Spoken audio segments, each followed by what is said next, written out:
नमस्कार मित्रों, मैं शिवम विश्वकर्मा आपका स्वागत करता हूं T4 के इस नए वीडियो में, जहां हम 12th क्लास की NCERT हिस्ट्री की बुक को एक्सप्लेन कर रहे थे और हमारा पार्ट चल रहा था राजा, किसान और नगर। इस पार्ट को पढ़ाने के क्रम में मैंने आपको कई सारे टॉपिक्स ऑलरेडी पढ़ा दिए हैं और हम लोग अब कुषाण साम्राज्य तक पहुंच गए थे। तो आइए कुषाण साम्राज्य के विषय में कुछ नई बातें जानते हैं। कुषाण शासकों के विषय में मैंने आपको बताया था कि ये चीन से आए थे और इनकी यूची जाति के ये लोग थे। कुषाणों के जो प्रारंभिक शासक थे वो माना जाता है कि ये बिम कैटफिसिस और उसका लड़का कुजुल कैटफिसिस थे। इसके बाद यदि कुषाण शासकों में जो भारत में महान शासक का नाम आता है तो वो होता है कनिष्क। जी हाँ, कनिष्क जो है भारत में पहली शताब्दी ईस्वी में शासन किया और कनिष्क के विषय में माना जाता है कि इसने शक संवत चलाया था, जो वर्तमान में भारत का राष्ट्रीय पंचांग भी है। इसके अलावा कनिष्क के विषय में माना जाता है कि उसने कुंडलवन यानी जो कि कश्मीर का एक वाग था, वहां पे चतुर्थ बौद्ध संगति का आयोजन करवाया था। इसी के साथ ही कनिष्क के विषय में ये भी मान्यता है कि कनिष्क ने अपनी राजधानी पुरुषपुर, जिसे आजकल पेशावर के नाम से जाना जाता है, वहां एक भव्य भवन तथा मीनार भी बनवाई थी।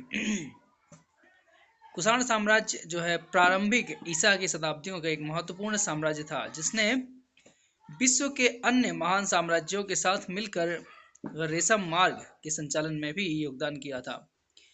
कुषाण साम्राज्य के पश्चात भारत में जो साम्राज्य सबसे ज्यादा महान है, सबसे ज्यादा प्रसिद्ध है, वो है गुप्त साम्राज्य। इवन दो कुछ विद्वानों का मानना है कि गुप्त साम्राज्य भारतीय इतिहास में एक स्वर्ण युग था। ये राष्ट्रवादी इतिहासकारों का मानना है। गुप्त शासकों की शुरुआत होती है महाराज श्री गुप्त से, जिसके पश्चात आता है घटोत्कच और इसके पश्चात कुछ अन्य शासक आते हैं। परंतु गुप्त शासकों के विषय में जो सबसे मान्यता है, जो सबसे मान्य शासक हैं कि वो गुप्त वंश के वास्तव में स्वतंत्र शासक थे, वो थे महाराज श्री चंद्रगुप्त।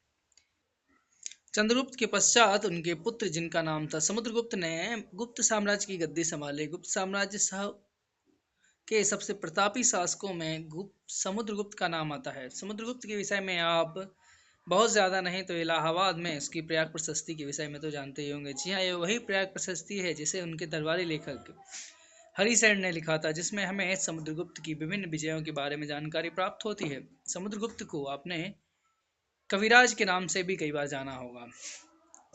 समुद्रगुप्त के पश्चात चंद्रगुप्त द्वितीय, जिन्हें विक्रमादित्य के नाम से भी जानते हैं, और इन्होंने गुप्त साम्राज्य पर शासन किया। अगर आपने संस्कृत के महान विद्वान कालिदास का नाम सुना है तो आप चंद्रगुप्त द्वितीय विक्रमादित्य को भी जानते ही होंगे।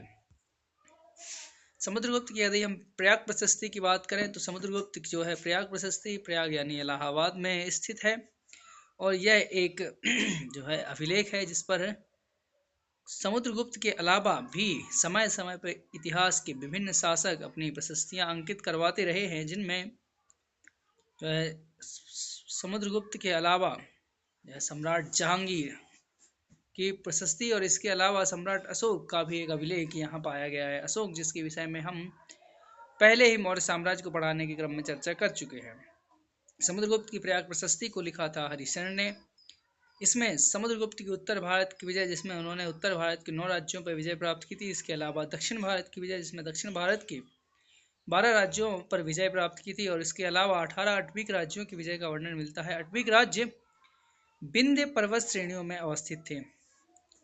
साथ ही जो कुछ गणराज्य, जिनमें मद्र और काक, करपरिक आदि गणराज्यों पर भी गुप्त साम्राज्य के द्वारा विजय करना बताया गया है। इसके अलावा सीमावर्ती शासकों ने, गुप्त साम्राज्य के जो सीमावर्ती शासक थे, उन्होंने समुद्रगुप्त के बल से डरकर स्वयं ही उसकी अधीनता स्वीकार कर ली थी और उसे भेंट देकर उससे मित्रता कर ली थी। इस प्रकार समुद्रगुप्त को भारत का नेपोलियन के नाम से भी जाना जाता है। जी हाँ, एक यूरोपीय विद्वान है जिन्होंने समुद्रगुप्त को भारत का नेपोलियन माना है क्योंकि नेपोलियन ने भी अपने आसपास के सभी क्षेत्रों पर कब्जा कर लिया था, उन्हें जीत लिया था। इसी प्रकार समुद्रगुप्त की भी नीति रही थी, इसलिए समुद्रगुप्त को यूरोपीय विद्वानों ने भारत के नेपोलियन की संज्ञा दी है। अब हम बात करेंगे एक झील की, जिसकी आयु लगभग 1000 वर्ष है। अब आप कहेंगे कि ये एक कैसी झील है जिसकी आयु लगभग 1000 वर्ष है। तो जी हाँ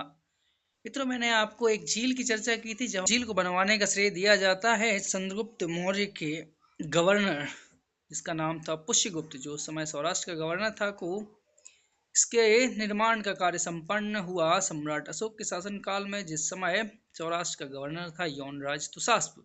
यह झील पूरी दृढ़ता के साथ लंबे समय तक खड़ी रही, परंतु रुद्रदामन, जी हाँ, शक शासक रुद्रदामन के शासनकाल तक आते हुए इस झील को एक तूफान का सामना करना पड़ा और इस झील का जो है एक हिस्सा टूट गया, जिसके बाद इस झील का सारा पानी बह गया। ऐसा माना जाता है कि शक शासक रुद्रदामन ने इस झील का पुनरुद्धार किया और बिना जनता पर कोई अतिरिक्त कर लगाए हुए। उस समय जब इस झील की मरम्मत की गई तो इस झील की मरम्मत का कार्य चक्रपालित और उसके पुत्र पर्णदत्त को सौंपा गया था। ऐसा रुद्रदामन अपने जूनागढ़ अभिलेख में लिखवाता है। इस जूनागढ़ अभिलेख को भी आपको याद रखना है, क्योंकि यह भारत के इतिहास का एक सबसे महत्वपूर्ण अभिलेखों में से एक है, जिसमें आपको अशोक के अभिलेख, इसके अलावा आपको शक शासक रुद्रदामन का अभिलेख और इसी के साथ आपको स्कंदगुप्त का अभिलेख भी मिल जाएगा। तो जैसा कि मैंने आपको बताया था कि ये झील 1000 वर्ष पुरानी है, तो ये झील आपको सम्राट अशोक और उनके पितामह चंद्रगुप्त मौर्य के काल से चली आ रही है, और इसके बाद शक शासक रुद्रदामन के काल में इसकी जब मरम्मत हो गई तो फिर यह लंबे समय तक चलती रही, परंतु एक बार पुनः ये झील टूट गई जब गुप्त शासक स्कंदगुप्त का शासन चल रहा था, और स्कंदगुप्त के शासनकाल में इसकी पुनः मरम्मत कराई गई। इस प्रकार आप देख सकते हैं कि चूंकि जब यह झील बनी थी तब वह 4वीं-5वीं शताब्दी ईसा पूर्व का काल था, और जब इस झील की पुनः मरम्मत हुई तब ये फिर से 4वीं-5वीं शताब्दी ईस्वी का काल आ चुका था। इसलिए ऐसा माना जाता है कि इस झील की आयु लगभग 1000 वर्ष या उससे भी ज़्यादा है। अब हम बात करेंगे हमारे इतिहास जानने के साक्ष्य और उसकी सीमाओं के बारे में, जो बेशक इतिहास विषय की समझ के लिए एक बेहतरीन जो है पॉइंट है, क्योंकि अगर आप ये नहीं जानते कि इतिहास की जानकारी कैसे प्राप्त हुई है तो आप इतिहास को कभी भी ठीक तरीके से समझ नहीं पाएंगे। इतिहास को जानने के स्रोतों के विषय में आपके पास कुछ जानकारी होना अनिवार्य है। तो अगर हम देखें एक इतिहासकार के पर्सपेक्टिव से, तो इतिहास जानने के साक्ष्य दो प्रकार के हो सकते हैं, आइदर वो पुरातात्विक साक्ष्य होंगे और साहित्यिक साक्ष्य। पुरातात्विक साक्ष्यों के अंतर्गत सभी प्रकार की भौतिक सामग्री सम्मिलित की जाती है, चाहे वो प्राचीन लोगों के द्वारा छोड़े गए हथियार औजार हों, या उनके द्वारा छोड़े गए घरों के खंडहर हों, या उनके द्वारा बनाई गई मूर्तियां, मोहरें, सिक्के, अभिलेख, कुछ भी। पुरातात्विक साक्ष्यों का एक अपना विशेष महत्व है, क्योंकि पुरातात्विक साक्ष्यों की छेड़छाड़ की कोई संभावना लगभग ना के बराबर होती है, क्योंकि ये भौतिक होते हैं और दृढ़ होते हैं। इसी के साथ पुरातात्विक साक्ष्यों का सबसे बड़ा महत्व ये है कि इनकी जो है आयु भी हमें ये बता सकती है कि ये पुरातात्विक साक्ष्य कब बनाए गए थे।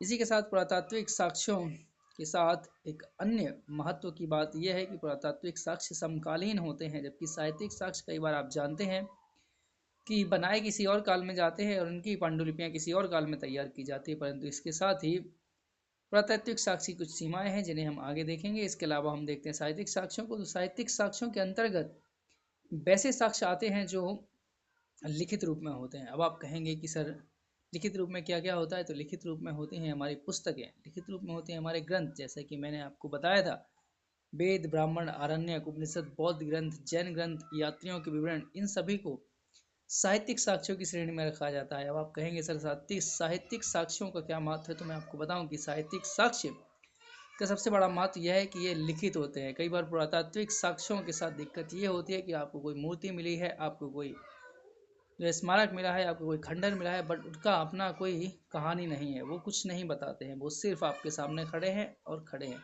आपको ये अनुमान लगाना पड़ता है कि वास्तव में ये क्या था, क्यों था और कैसे था। पर साहित्यिक साक्ष्य के साथ ये एज होता है कि उसमें अपनी कहानी वो स्वयं कहने की क्षमता रखता है। साहित्यिक साक्ष्यों के साथ जो है महत्व की बात यह है कि इनके साथ इनके लेखक का नाम जुड़ा होता है, इनके साथ इनके लेखक का काल जुड़ा होता है, इनके साथ हम भाषा और संस्कृति पर विस्तार से जानकारी प्राप्त कर पाते हैं। परंतु साहित्यिक साक्ष्य की अपने जो है महत्व के साथ साथ कुछ सीमाएं भी हैं। हम साहित्यिक साक्ष्य और पुरातात्विक साक्ष्य को एक साथ उनकी जो सीमाएं समझेंगे, तो पुरातात्विक साक्ष्यों की सीमा ये है कि ये स्वयं कुछ नहीं बोल सकते, हमें अनुमान लगाना पड़ता है। पुरातात्विक साक्ष्यों की जो दूसरी सीमा है वो ये है कि कई सारे पुरातात्विक साक्ष्य अब नष्ट हो गए हैं या बहुत सारे पुरातात्विक साक्ष्य कभी प्राप्त ही नहीं किए जा सकते हैं। इसके अलावा पुरातात्विक साक्ष्यों की एक सीमा के रूप में हम इस बात को भी मान सकते हैं कि अधिकांश जो पुरातात्विक महत्व के जो खंभे होते हैं, स्तंभ होते हैं या जो छोटे छोटे स्मारक होते हैं वो या इधर नष्ट हो जाते हैं या अपने स्थान से किसी अन्य स्थान पर जो है विस्थापित हो जाते हैं। कई बार कई सारे अभिलेखों के विषय में, जैसे दिल्ली मेरठ अभिलेख, दिल्ली टोपरा अभिलेख, ये ऐसे अभिलेख हैं जिनके विषय में हम जानते हैं कि वास्तव में इन्हें विस्थापित किया गया था, परंतु कई सारे ऐसे अभिलेख हैं जिनके विषय में हमें कभी ये जानकारी ही नहीं मिल पाती कि वास्तव में ये यहीं के थे या इन्हें कभी विस्थापित भी किया गया था। साहित्यिक साक्ष्यों की हम सीमाओं की बात करें तो सबसे बड़ी सीमा तो यही है कि साहित्यिक साक्ष्यों के विषय में हमें नहीं पता होता है कि इसको लिखने वाला कौन था, कि वास्तव में जिस व्यक्ति का नाम पांडुलिपि पर लिखा है उसी ने इसे लिखा है अथवा किसी और ने लिखकर अपना नाम चिपकवा दिया। इसके साथ ही समस्या ये भी होती है कि किसी ग्रंथ को लिखने वाले लेखक एक थे या बहुत सारे थे, या उसमें समय समय पर क्या परिवर्तन किए गए, या फिर वो वही मूल पांडुलिपि है जो वास्तव में लेखक द्वारा लिखी गई थी। साहित्यिक साक्ष्यों की एक बड़ी सीमा यह है कि साहित्यिक साक्ष्य जैसे वैदिक साहित्यिक साक्ष्य एक लंबे कालखंड तक मौखिक रूप से स्थानांतरित होते रहे और इनकी पांडुलिपियां बहुत ही बाद में तैयार की गईं। इसके अलावा साहित्यिक साक्ष्यों के साथ एक सबसे बड़ी सीमा यह है कि कई बार जो है लिखने वाला अपने व्यक्तिगत पूर्वाग्रहों से या अपनी व्यक्तिगत निष्ठा से जो है लिखता है। ऐसे में कई बार जो दरबारी इतिहास है या जो विशिष्ट इतिहास है उसमें हमें ये छांटना होता है कि कितनी बातें वास्तव में थीं और कितनी बातें केवल चाटुकारिता या कहें कि स्वामी भक्ति प्रदर्शित करने के लिए लिख दी गई थीं। तो साहित्यिक साक्ष्यों की सीमाएं आपने देखी, साहित्यिक साक्ष्यों का महत्व आपने देखा, पुरातात्विक साक्ष्यों का महत्व आपने देखा, पुरातात्विक साक्ष्यों का महत्व आपने देखा। अब हम देखेंगे कि साहित्यिक साक्ष्य में कौन कौन से साक्ष्य सम्मिलित हैं, जैसे वैदिक साहित्य, बौद्ध साहित्य, जैन साहित्य और विदेशी यात्रियों के वृत्तांत। तथा ये तो तीनों तरह के आपके जो है वैदिक, बौद्ध और जैन धार्मिक साहित्य हैं। इसके अलावा विदेशी यात्रियों के वृत्तांत तथा बहुत सारे ऐसे साहित्य भी होते हैं जो है गैर धार्मिक होते हैं, जिनका किसी धर्म विशेष से संबंध नहीं होता है, परंतु ये महत्वपूर्ण होते हैं। इन सब की चर्चा हम करेंगे अपने अगले वीडियो में, तो जुड़े रहिए T4 के साथ।